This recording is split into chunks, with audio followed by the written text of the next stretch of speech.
里正在搅拌的是花生豆腐的原料，总共用手洗，还要把那个里面那个肉洗出来。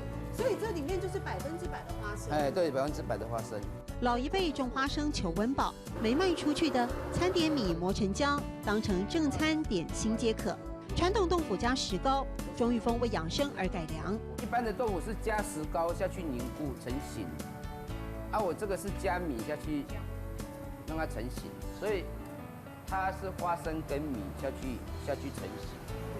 哎，它没有加石膏，那对身体也比较没有负担。对，原料品质也要把关，指定北港新鲜花生，不用大陆货。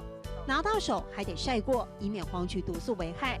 煮到油亮的花生浆倒进模具塑形冷却，下一个步骤却曾经吓跑员工。是女孩子没办法这样翻吧？没有办法。男孩子也不一定。我之前娶一个男孩子，做没有1天就跑了。因为一盘30斤重，得全靠男生扛。费时费力的手工过程，钟玉峰只好和太太胼手知足自己来，脱销通路也靠夫妻俩自己尝试。就是老人家他们那时候做的时候，就是一种吃法，就是凉拌蒜头酱油，撒一点香油，没有就萝卜干，炒一些萝卜干。现在是我有把它变成说有油炸的，有煎的。开发新吃法，研制各式副产品。从客家阿嬷传下来的花生豆腐，变成色香味俱全的满分料理。所以这样看起来真的是肉干东爆满啊！